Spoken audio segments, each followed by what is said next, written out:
তো মন দিয়ে শুনতে হবে, বুঝতে পারবেন। আমার আপনার নবী দো জাহানের বাদশাহ দুনিয়ার মধ্যে যখন তাশরিফ আনেন, মা আমিনার ঘরেতে পাঠাই। এই দুনিয়াতে কোনো রাজার ঘরে, মন্ত্রীর ঘরে, উজিরের ঘরে পাঠায়নি, মা আমিনার ঘরে পাঠালেন। মা আমিনা চিন্তা করে, সেই সময় রীতি রেওয়াজ ছিল ওই দাই মারা এসে নিয়ে যেত আর বাচ্চাটাকে লালন পালন করে বড় করে দিয়ে যেত, তার বিনিময়ে কিছু দিতে হতো। মা আমিনা চিন্তা করে, রাব্বা নেই, আমার স্বামী নেই, কেমন করে লালন পালন করব, কি করে বড় করে তুলবো। মা আমিনা চিন্তা করে, আল্লাহর তরফ থেকে কি সান্ত্বনা খবর পাঠায়। কবি সেই সম্পর্কে অতি মূল্যবান কথায় লিখছে, দেখুন। মা আমিনার দোলায় দেখো দোলে মিমের ফুল, মা আমিনার দোলায় দেখো দোলে মিমের ফুল, দুনিয়া ঘুরে পাবে না গো যাহার সমতল। মা আমিনার দোলায় দেখো দোলে মিমের ফুল, দুনিয়া ঘুরে পাবে না গো যাহার সমতল। সে আসার পরে পড়ছে দেখো, আসার পরে পড়ছে দেখো সারা জগৎ কোল, আসার পরে পড়ছে দেখো সারা জগৎ কোল। কি পড়ে?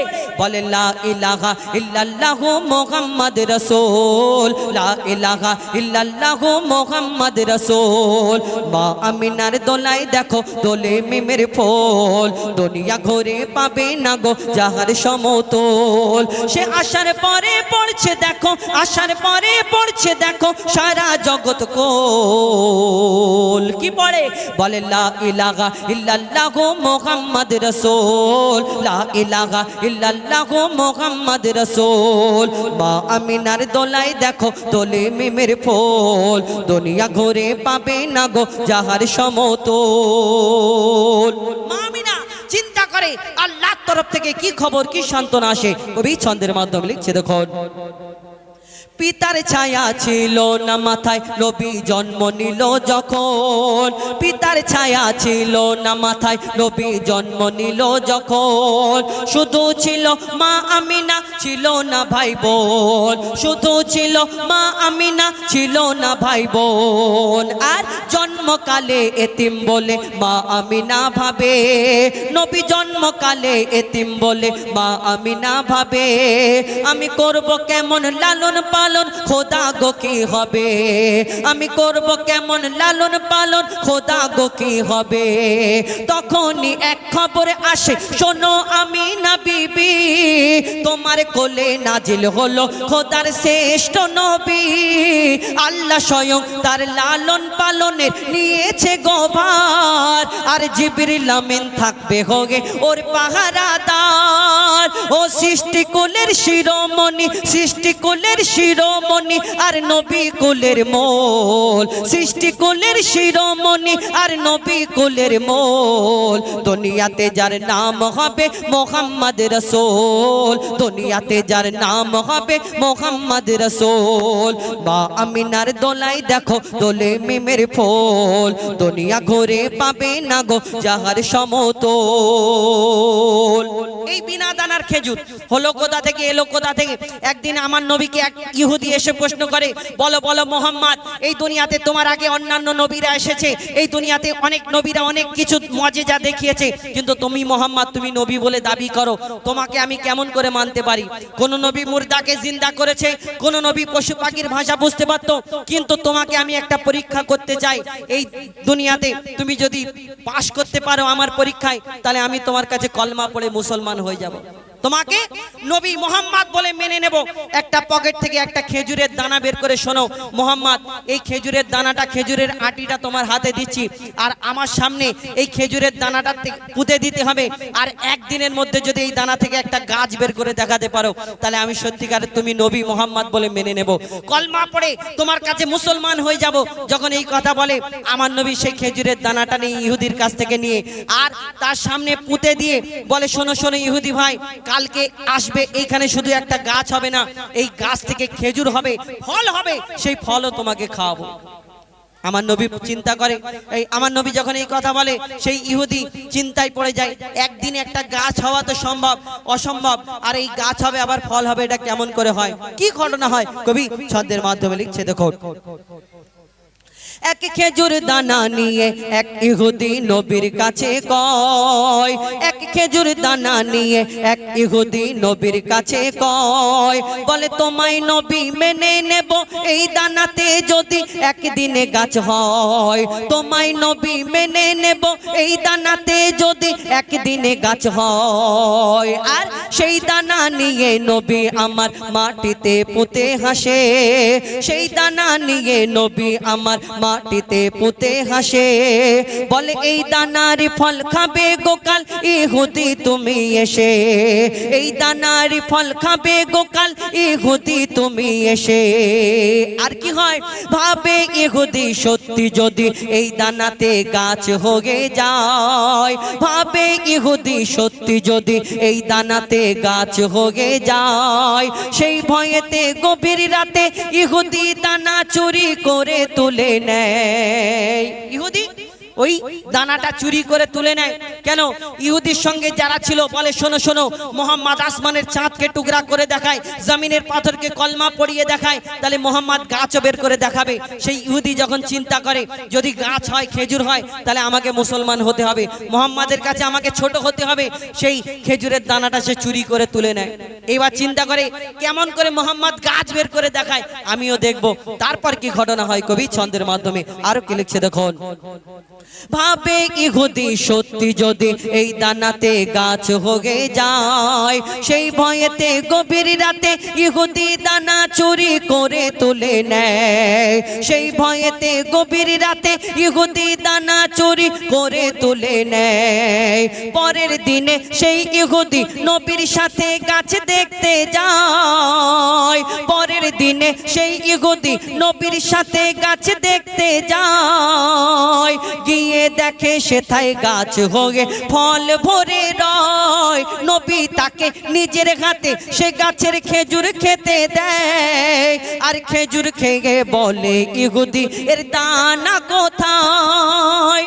খেজুর যখন একটা খেলো, দুটো খেলো, তিনটে খাবার পরে আবার ইহুদি প্রশ্ন করে, বলো বলো মোহাম্মদ, আরবের বুকে এত খেজুর গাছ আছে, সব খেজুরের মধ্যে যদি দানা থাকে, আটি থাকে, তোমার এই গাছের মধ্যে যে খেজুর হয়েছে এই খেজুরের দানা নেই কেন? আমার নবী কি উত্তর দেয়? তাকে যদি ডাইরেক্ট বলে তাহলে তার মনে কষ্ট হবে। আমার নবী কোনোদিন কারোকে কষ্ট দিতেন না। কি উত্তর দেয় আর শেষ পর্যন্ত কি হয় কবি ছন্দের মাধ্যমে লিখছে দেখুন। সেই খেজুর খেয়ে বলে ইহুদি এর দানা কোথায়? আর নবী বলে যে গাছের দানা রাতে চুরি হয়ে যায়। চুরি তো সে করেছে, আর বুঝতে পারে কি হয়। নবী বলে যে গাছের দানা রাতে চুরি হয়ে যায়। সেই বিনা দানার গাছের খেজুরে দানা কি আর হয়? ইহুদি তখন স্বীকার করে, ইহুদি তখন স্বীকার করে মোর নবীর কাছে ভুল। ইহুদি তখন স্বীকার করে মোর নবীর কাছে ভুল। কি বলে? তুমি খোদার সত্যি নবী মুহাম্মদ রাসূল, পড়ে নাই লা ইলাহা ইল্লাল্লাহ মুহাম্মদ রাসূল। মা আমিনার দোলাই দেখো দোলে মিমের ফুল, দুনিয়া ঘুরে পাবে না গো যাহার সমতল। মা আমিনার দোলাই দেখো দোলে মিমের ফুল, দুনিয়া ঘুরে পাবে না গো যাহার সমতল।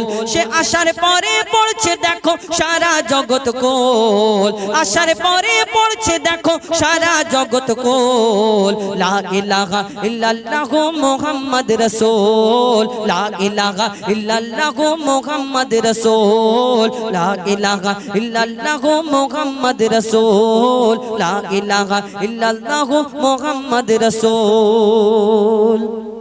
শুনে এই গজলটির তিনটে পার্ট। হাবিল কাবিল প্রশ্ন করে, এটা হলো 2 নাম্বার। সর্বপ্রথম আদমের কদম ধরে হাওয়া মা কেঁদে পড়ে গন্ধম খেয়েছি বলে দিল খোদা জুদা করে। এই গজলটি আপনারা শুনেছেন। আদম নবী মা হাওয়াকে জান্নাতের মধ্যে গন্ধম খাবার কারণে তানাদের দুনিয়ার মধ্যে পাঠালেন, বললেন জান্নাতের মধ্যে সবকিছু করবে, গন্ধম খাবে না, গন্ধম থেকে দূরে থাকবে। কিন্তু দুনিয়ার মধ্যে যখন এই জান্নাতের মধ্যে যখন গন্ধম খেয়ে ফেললেন, তানাদের জান্নাতে রাখলেন না, এই দুনিয়ার মধ্যে পাঠালেন। পিতা আদমকে শ্রীলঙ্কায়, মা হাওয়াকে জেদ্দায়, তানাদের মিলন হলো আরাফাতের ময়দানে। তানার একসঙ্গে হলো, তানাদের বাচ্চা কাচ্চা হলো, জোড়া জোড়া বাচ্চা হলো। আল্লাহ হুকুম দিল বিয়ে শাদী দেওয়ার। হাবিল কাবিল, সুমাইয়া, আকলিমা, লিজা, এই এনাদের বাচ্চা কাচ্চার নাম। এই হাবিল কাবিলের বিয়ে দেওয়ার জন্য হুকুম দিল আল্লাহ কার সঙ্গে বিয়ে দেবে, যে তোমার ওই জোড়া জোড়া বাচ্চা সেই আল্লাহ তানাদের দিলেন। আর ওই তরফের ভাই এই তরফের বোনের বিয়ে। এবং হাবিল কাবিল এবং এই দুটো মেয়ের মধ্যে একটি মেয়ে সুন্দরী ছিল, একটি মেয়ে এরকম নর্মাল। আর সেই একটি সুন্দরী মেয়েটা হাবিলের ভাগ্যে পড়লো। কাবিল চিন্তা করলো আমার ভাগ্যে আমার আব্বা মনে হয় আমাকে জেনে বুঝে কালোটা দিল। তখন একটা কোরবানি করার হুকুম দিল, যে এটা আলাদা ব্যাপার। তারপরে কাক কবর খোঁড়া দেখালো সেটা। কিন্তু এই হাবিল কাবিল প্রশ্ন করে, বলো তোমরা আমাদের বাপ মা, তোমরা আমাদের জন্ম দিয়েছো, কিন্তু তোমাদের বাপ মাকে তোমাদেরকে জন্ম দিয়েছে, তোমরা আমাদের দুধ পান করিয়েছো, লালন পালন করেছো, আমরা এত বড় হয়েছি, তোমাদেরকে জন্ম দিল। কি করে এই দুনিয়ার মধ্যে আসলে, কি করে এত বড় হলে, এই দুনিয়াতে দুধ পান কে করালো, এই দুনিয়াতে যখন এই প্রশ্ন করে কি উত্তর দেয়? কেন তাদের আব্বা মা ছিল না, পিতা আদম আর মা হাওয়া দুনিয়াতে প্রথম কি উত্তর দেয়? কবি ছন্দের মাধ্যমে অতি মূল্যবান কথায় লিখছে, দেখুন। হাবিল কাবিল প্রশ্ন করে হাওয়া আদমকে, তোমরা মোদের বাপ মা, তোমাদের মা বাপকে। হাবিল কাবিল প্রশ্ন করে হাওয়া আদমকে, তোমরা মোদের বাপ মা, তোমাদের মা বাপকে। বলো গো মোদের, বলো কি তাদের নাম ছিল, বলো গো মোদের, বলো কি তাদের নাম ছিল। মোদের দাদা দাদি নানা নানি আছে কোথায়? প্রশ্ন শুনে আদম হাওয়া হলো অবাক গো। হাবিল কাবিলকে তারা কি দেবে জবাব গো? দুজনে আল্লাহ বলে সিজদাতে যায় চলে, দুজনে আল্লাহ বলে সিজদাতে যায় চলে। বলে মাসুম ছেলে মোদের কাছে একই জানতে চায়। হাবিল কাবিল প্রশ্ন করে হাওয়া আদমকে, তোমরা মোদের বাপ মা, তোমাদের মা বাপকে। তারপর কি উত্তর দেয়? কেন তাদের বাপ মা ছিল না, কি উত্তর দেবে? কবি ছন্দের মাধ্যমে সেই সম্পর্কে আরো কি লিখছে, দেখুন। ওই বলছে আদম শোন তোরা শোন, মানব জাতির মাঝে সৃষ্টি আমি প্রথম। মোর পাজিরার হাড়ে খোদা হাওয়াকে গড়ে, আর গন্ধম খেলাম দুনিয়ায় এলাম জান্নাত ছেড়ে। মোদের কেউ জন্ম দেয়নি, মোরা মায়েরই দুধ খাইনি। মোদের কেউ জন্ম দেয়নি, মোরা মায়েরই দুধ খাইনি। পাইনি মোরা মা বাপের ভালোবাসা, মোদের নেই বাপ মা, মোরা এতিম দুজনা। মা বাপ কি মোদের জানা হলো না, দুজনে এতিম মিসকিন, নেই মোদের মা বাপের ঋণ। দুজনে এতিম মিসকিন, নেই মোদের মা বাপের ঋণ। তাই মানব জাতির পিতা মাতা মোরা দুজনা। হাবিল কাবিল প্রশ্ন করে হাওয়া আদমকে, তোমরা মোদের বাপ মা, তোমাদের মা বাপকে। তারপর আল্লাহ আদম নবীকে সৃষ্টি করার পরে আল্লাহ হুকুম দিল ফারিস্তাদের সিজদা করার জন্য। সব ফারিস্তারা সিজদা করলো, একমাত্র একটা ফারিস্তা সিজদা করলো না, যার নাম হলো আজাজিল, যাকে ফারিস্তাদের সর্দার বলা হতো। এই দুনিয়াতে আল্লাহর হুকুম সব যদি সে মানতো, কিন্তু এই আল্লাহর হুকুমে আদম নবীকে সিজদা কেন করলো না? তার মনেতে অহংকার। কেন? এই দুনিয়াতে যেমন আমাকে আপনাকে আল্লাহ আদম জাতকে সৃষ্টি করেছেন আল্লাহর ইবাদত করার জন্য, তেমন আল্লাহ জিন জাতকে আমাদের আগে সৃষ্টি করলেন আল্লাহর ইবাদতের জন্য। কিন্তু জিন জাত আল্লাহর এত নাফরমানি করতে লাগলো, সেই জিন জাতকে ফারিস্তারা যখন এই আল্লাহর হুকুমে ধ্বংস করে দিল, তার মধ্যে একটা ছোট্ট বাচ্চা রয়ে গেল। এই বাচ্চাটা ইবাদত করতে করতে, আল্লাহর ইবাদত করতে করতে কম বেশি 6 লক্ষ বছর ধরে ইবাদত করার পরে, যার নাম হলো আজাজিল, যাকে ফারিস্তাদের সর্দার বলা হতো, কিন্তু তার মনেতে অহংকারটা রয়ে গেল। আমি জিন জাত, আমি আগুনের সৃষ্টি, আমি মাটির আদমকে, মাটির পুতুলকে সিজদা কেমন করে করতে পারি? এই অহংকার তার এই দুনিয়াতে তার জন্য কাল হয়ে গেল। আর সেই ফারিস্তাদের সর্দার রইল না, তার মনেতে কি ব্যথা, কি বলে কবি ছন্দের মাধ্যমে সেই সম্পর্কে আরো কি লিখছে, দেখুন। নিয়ে কাদা মাটি ধুল খোদা গড়লো পুতুল, নিয়ে কাদা মাটি ধুল খোদা গড়লো পুতুল। সে পুতুলে দিল নূরে মুহাম্মদ রাসূল। পুতুল নড়ে চড়ে আবার সিজদা করে, সারা কায়নাতের জ্ঞান খোদা দিল যে তারে।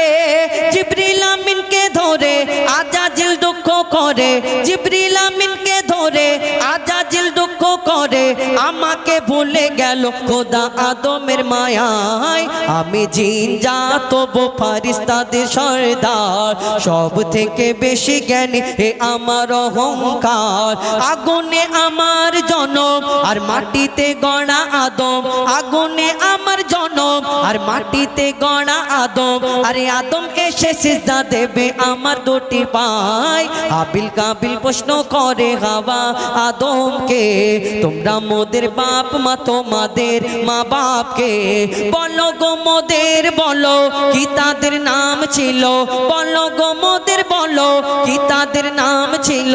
মোদের দাদা দাদি নানা নানি আছে কোথায়? হাবিল কাবিল প্রশ্ন করে হাওয়া আদমকে, তোমরা মোদের বাপ মা তোমাদের মা বাপকে।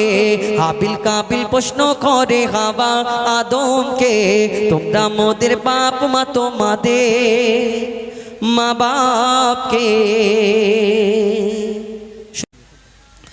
মুস্তাফা মুস্তাফা মুস্তাফা মুস্তাফা, একেবারে প্লেন হয়ে গেল। মুস্তাফা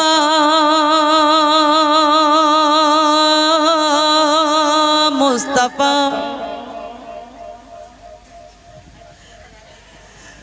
মুস্তাফা মুস্তাফা মুস্তাফা মুস্তাফা, ইয়া নবী মুহাম্মদ ইয়া রাসূল মুহাম্মদ, ইয়া নবী মুহাম্মদ ইয়া রাসূল মুহাম্মদ। তুমি মোর শাফায়াত, তুমি মোর শাফায়াত, তুমি মোর শাফায়াত, তুমি মোর শাফায়াত। ইয়া নবী মুহাম্মদ ইয়া রাসূল মুহাম্মদ, ইয়া নবী মুহাম্মদ ইয়া রাসূল মুহাম্মদ। তুমি মোর শাফায়াত, তুমি মোর শাফায়াত, তুমি মোর শাফায়াত, তুমি মোর শাফায়াত। পেলে দিদার একটি বার তোমাকে খোদার কসম, কলিজার খুন দিয়ে তখন ধোয়াবো তোমার কদম। পেলে দিদার একটি বার তোমাকে খোদার কসম, কলিজা খুন দিয়ে তখন ধোয়াবো তোমার কদম। ওয়াইস গুরুনি দেখেনি ভাঙে ইশকে সকল দাঁত, ওয়াইস গুরুনি দেখেনি ভাঙে ইশকে সকল দাঁত। তুমি মোর শাফায়াত, তুমি মোর শাফায়াত, তুমি মোর শাফায়াত, তুমি মোর শাফায়াত। ইয়া নবী মুহাম্মদ ইয়া রাসূল মুহাম্মদ, ইয়া নবী মুহাম্মদ ইয়া রাসূল মুহাম্মদ। তুমি মোর শাফায়াত, তুমি মোর শাফায়াত, তুমি মোর শাফায়াত, তুমি মোর শাফায়াত। কামলি वाला दो बेला তোমার প্রেমে কাঁদিয়া, এ বেহানান দেবে জান তোমার ইশকে হাদিয়া। Check check, hello hello, check check. মানে কোন আমরা একটু ম্যানেজ করে নাও। হ্যাঁ কি করব, এটা ছেড়ে দি। कमली वाला दो बेला तुम्हार प्रेमे का दिया, ए मेहनन दे बेजान तुम्हार इश्क हा दिया। कमली वाला दो बेला तुम्हार प्रेमे का दिया, ए मेहनन दे बेजान तुम्हार इश्क हा दिया। अंतरे आछो जुड़े আমার ইমানি দৌলত, অন্তরে আছো জুড়ে আমার ইমানি দৌলত। তুমি মোর শাফায়াত, তুমি মোর শাফায়াত, তুমি মোর শাফায়াত, তুমি মোর শাফায়াত। ইয়া নবী মুহাম্মদ ইয়া রাসূল মুহাম্মদ, ইয়া নবী মুহাম্মদ ইয়া রাসূল মুহাম্মদ। তুমি মোর শাফায়াত, তুমি মোর শাফায়াত, তুমি মোর শাফায়াত, তুমি মোর শাফায়াত, তুমি মোর শাফায়াত। ইয়া নবী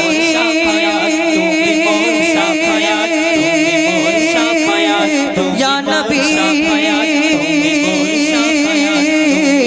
ইয়া নবী ইয়া নবী। আল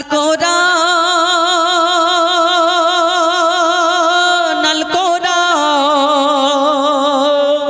আল কোরআন আল কোরআন আল কোরআন আল কোরআন আল কোরআন আল কোরআন 104 কিতাব নাজিল হয়েছে ওগো 104 কিতাব নাজিল হয়েছে শ্রেষ্ঠ নবী শ্রেষ্ঠ কিতাব পেয়েছে ওগো শ্রেষ্ঠ নবী শ্রেষ্ঠ কিতাব পেয়েছে লাখো নবী এই ধরাতে এসেছে আর লাখো নবী এই ধরাতে এসেছে কোরআন শুধু প্রিয় মোহাম্মদ পেয়েছে 104 কিতাব নাজিল হয়েছে ওগো 104 কিতাব নাজিল হয়েছে শ্রেষ্ঠ নবী শ্রেষ্ঠ কিতাব পেয়েছে ওগো শ্রেষ্ঠ নবী শ্রেষ্ঠ কিতাব পেয়েছে এই কোরআন দুনিয়ার মধ্যে আমরা যেমন এই কিতাবের মধ্যে মতো দেখতে পাই কোরআন দুনিয়ার মধ্যে আল্লাহ এরকম পাঠিয়েছিল নাও পড়ো না কোরআন দুনিয়াতে কতদিন ধরে কিভাবে আস্তে আস্তে কিভাবে দুনিয়ার মধ্যে আসলো এই সেই সম্পর্কে আরো কি লিখছে দেখুন 22 বছর 5 মাস আর 14 দিন ধরে 22 বছর 5 মাস আর 14 দিন ধরে 6666 আয়াত নাজিল করে 540 রুকু 114 সূরা কোরআনের 30 পারায় 7 মঞ্জিল 14 সিজদায় কোরআন পূর্ণ হয় মোর আল্লাহর বায়ান পবিত্র কোরআন কোন কিতাব হবে না কোরআনের সমান মোর আল্লাহর বায়ান কোরআনের সমান কোন কিতাব হবে না কোরআনের সমান এই কোরআনের স্বাদ যে মুমিন চেখেছে এই কোরআনের স্বাদ যে মুমিন চেখেছে এই দুনিয়ায় যেন আপে কাউসার পেয়েছে এই দুনিয়ায় যেন আপে কাউসার পেয়েছে এই কোরআন যারা অন্তরে গেঁথে রেখেছে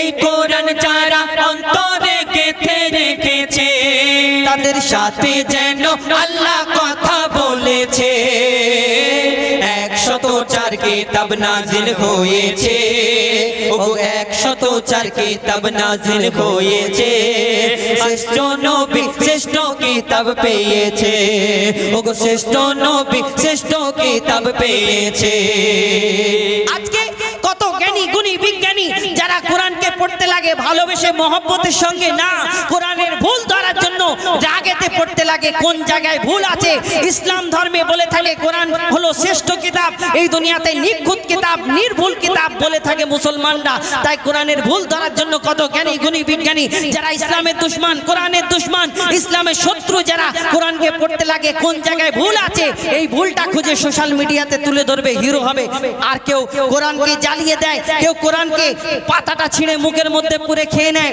আবার কেউ এই কোরআনকে নদীতে ফেলে দেয় এই দুনিয়াতে কোরআনের অপমান করে এই দুনিয়াতে কত বিজ্ঞানী গুণী বিজ্ঞানী যারা কোরআন পড়তে লাগে ভুল ধরার জন্য পড়তে পড়তে তারা একদিন যখন বুঝে নেয় এই কোরআনটা কি জিনিস তারাও দলে দলে মুসলমান হয়ে দুনিয়াতে কত মানুষ মুসলমান হয়ে গেল কোরআনকে রিসার্চ করতে গিয়ে এই দুনিয়াতে কিন্তু আমরা পড়ি না সেই সম্পর্কে কবি ছন্দের মাধ্যমে আরো কি লিখছে দেখুন কত জ্ঞানী বিজ্ঞানী কোরআনের বাণী করলো গবেষণা কোরআনের ভুল এক চুল ও খোঁজে পেল না যদি কোনো ইনসান লিখতো কোরআন ভুল হতো হাজার কোরআনের বাণী সত্য বাণী তারা করে নিল শিকার এই খোদার এলান নির্ভুল কোরআন যুগে যুগে হয়েছে প্রমাণ মোর খোদার এলান নির্ভুল কোরআন যুগে যুগে হয়েছে প্রমাণ এই কোরআনের ভুল যারা খুঁজতে গিয়েছে এই কোরআনের ভুল যারা খুঁজতে গিয়েছে তারা তওবা করে কলমা পড়ে নিয়েছে তারা তওবা করে কলমা পড়ে নিয়েছে তারা তওবা করে কলমা পড়ে নিয়েছে 104 104 কিতাব নাজিল হয়েছে ওগো 104 কিতাব নাজিল হয়েছে আর শ্রেষ্ঠ নবী শ্রেষ্ঠ কিতাব পেয়েছে ওগো শ্রেষ্ঠ নবী শ্রেষ্ঠ কিতাব পেয়েছে কুরআন আল্লাহর এমন নিয়ামত এই দুনিয়ার মধ্যে, এই দুনিয়াতে ও কত কিতাব কত ধর্মগ্রন্থ আছে দুনিয়াতে। আমরা এই কোরআনকে যারা মনে করে, কেউ দেখবেন ওই সোশ্যাল মিডিয়াতে কেউ ওই কোরআনের পাতা ছিঁড়ে মুখে পরে খেয়ে নিচ্ছে আর সোশ্যাল মিডিয়াতে তুলে ধরছে। কেউ কোরআনকে আগুন জ্বালিয়ে কেউ সমুদ্রতে ফেলে দিচ্ছে, মনে করছে কোরআনকে শেষ করে দেবে। এই দুনিয়াতে যতই মনে করুক, চিন্তা ভাবনা করুক, যারা ইসলামের শত্রু, কোরআনের শত্রু, যদি মনে করে কোরআনকে শেষ করে দেবে, কারোর বাপের ক্ষমতা নেই দুনিয়াতে কোরআনকে মিটিয়ে দেবে। যদি যত কাগজের মধ্যে কোরআন লেখা আছে সবকে জ্বালিয়ে পুড়িয়ে ছাই করে সমুদ্রতে যদি ফেলে দেওয়া হয়, তাহলে দুনিয়া থেকে কোরআনকে মেটাতে পারবে না। যারা কোরআনে হাফেজ আছে, যাদের সিনাতে 30 পারা কোরআনকে গাঁথা আছে, এই কোরআনকে অন্তর থেকে, এই সিনা থেকে কেউ কেটে বার করে ফেলে দিতে পারবে, এরকম কেউ বাপের বেটা দুনিয়ার মধ্যে আছে না। এই দুনিয়াতে কোরআন এই একটা আল্লাহর এমন নিয়ামত, এই দুনিয়াতে কোরআন জীবনে মিটবে না। যেদিন আল্লাহর হুকুম হবে, আল্লাহর ইচ্ছা হবে, সেদিন কোরআন তানার কোরআন তিনি তুলে নেবেন। তো সেই সম্পর্কে শেষ কথায় আরো কি লিখছে দেখুন, আজ বিশ্ব জুড়ে বিশ্ব দেখে মোর মনে মাতম হয়, যখন বেদিন শয়তান নিয়ে কোরআন আগুনে পোড়ায়। কত কোরআন চালাবি তোরা ও শয়তানের দল, হাফিজ সিনায় গাথা কোরআন কেমনে চালাবি বল। আরে জ্বালাও পোড়া যতই কোরআন তবুও হবে না বিরান, গো জ্বালাও পোড়া যতই কোরআন তবুও হবে না বিরান। এই কোরআন যারা ধ্বংস করতে গিয়েছে, এই কোরআন যারা ধ্বংস করতে গিয়েছে, আল্লাহ তাদের ধ্বংস করে দিয়েছে, আমার আল্লাহ তাদের ধ্বংস করে দিয়েছে। তানবীর কালাম তোর অন্তর কেন কাঁদিছে, তানবীর কালাম তোর অন্তর কেন কাঁদিছে, কোরআনের হিফাজত আল্লাহ করবে বলেছে। 104 কিতাব নাজিল হয়েছে ওগো 104 কিতাব নাজিল হয়েছে, শ্রেষ্ঠ নবী শ্রেষ্ঠ কিতাব পেয়েছে ওগো শ্রেষ্ঠ নবী শ্রেষ্ঠ কিতাব পেয়েছে ওগো শ্রেষ্ঠ নবী শ্রেষ্ঠ কিতাব পেয়েছে।